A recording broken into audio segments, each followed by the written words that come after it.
Tom McCann. I'm very keen on the young people taking an interest in bowls. I think it's the only way to keep the bowl system alive. If you don't allow growth to come into the bowling system, it deteriorates.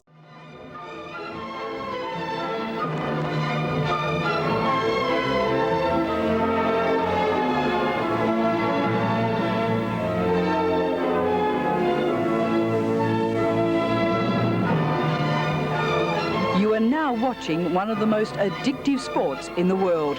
Find that a bit hard to believe? Well, there's a million people out there that would try hard to convince you. That's how many enthusiasts play this game around the globe. The fascination with lawn bowls started back in England in the Dark Ages.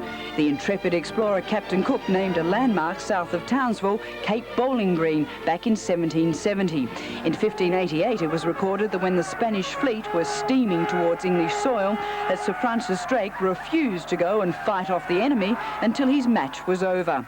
That sort of love of the sport has only increased in modern times. In Australia alone, 291,000 gents and 180,000 ladies get in amongst it each week. Of course, most people still regard lawn bowls as a pastime for pensioners, but times are a-changing. The new breed of bowling champs are more likely to be in their 20s or 30s, and they're training them in their teens.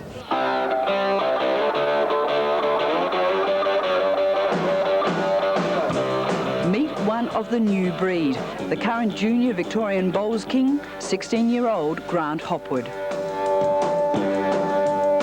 Yep, that's him thumping the keyboards, rehearsing with his rock band Armageddon at Paran High School. But now witness the metamorphosis that sees Grant leave the jeans and leather behind for the creams and the bowling green. Grant's also a pretty handy cricketer, but it's this game that has the young muso in its grip. I play cricket too on Saturdays and we get into some blues.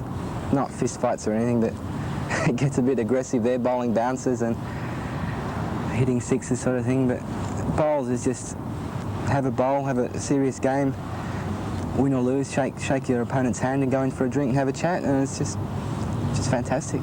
Grant's not alone, not by a long shot. On this afternoon at the Victoria Club, he's strutting his stuff with two other future champions, 15-year-old Ross Anderson and Neil O'Meara, also 15. Just check your grip mainly.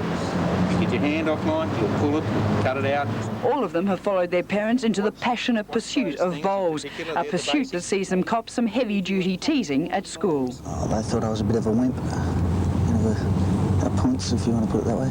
I know. All of these youngsters play other, more active sports. So what do they get out of bowls? I've learnt so much off the old fellas. It's just unbelievable. The things they tell you, all the tricks and stories, and it's really great. You have to be 16 now to get into a pennant side. Already those prestige teams are filling up with younger competitors. So is that getting the old-timers' noses out of joint? No, says super veteran Tom McCann. I'm very keen on the young people taking an interest in bowls. I think it's the only way to keep the bowl system alive. If you don't allow growth to come into the bowling system, it deteriorates. At 94 years of age, this amazing personality from the Murrumbina Park Club is still getting a game and ready to take on all comers. But you wouldn't mind being tipped out of a team by a young person then? I have been. And what did you think? I didn't say anything. I have been relegated, and I still play. I was approached on one occasion. They said, "Oh, we put you down in the lower side because we think you have the experience to help the newcomers." I said, "That's all right with me, but if I was in the selection committee, I probably would be in another position." On the day we caught up with him, Tom was the skip in a mixed triples. It was a blustery, stinking hot Melbourne day, and he didn't miss a beat in 4 hours play. By now, I was convinced that this game really does have magical powers, including the secret to eternal youth, especially when Tom showed me his day's scorecard. We won by 25 shots. That's not bad for a 94-year-old bowled in 33-degree heat, is it? No, that's right. Oh, well. Money is also starting to change the face of bowls. Clubs are poaching top players and offering financial rewards to get their A-teams to the very top of the pennant tree. This man, for instance, 35-year-old Queenslander Ian Schuback, has now amassed well over $100,000 in prize money in his career, most of it in the past 12 months, when he won 9 singles tournaments, including the ultimate Jack High final. It is all over. The 1987 champion of the Mazda Jack High International, Ian Schuback from Queensland, has won it 21. But while money and a liberal sprinkling of youth is transforming bowls, there will always be plenty of room for the army of senior citizens for whom bowls is the best and brightest part of their lives. When you're a bowler, you're just never lonely. It's great. When my husband first retired, I thought, my godfather, what am I going to do with him? And here he is, he's never home. I look at the diary and we can barely fit our other friends in there. That's what we like about it. It's great.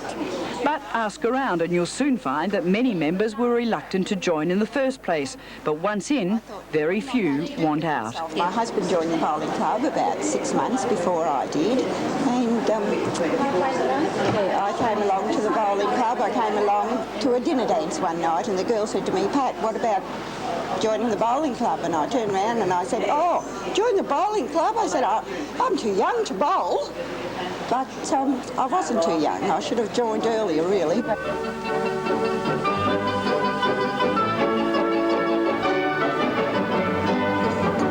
Of course, it's not all tea and cake. The competition's keen and the odd bit of bitching does break out. But at the end of it all, if you ask any of these fanatics to miss a day on the mat, they think you had definitely lost your bowls.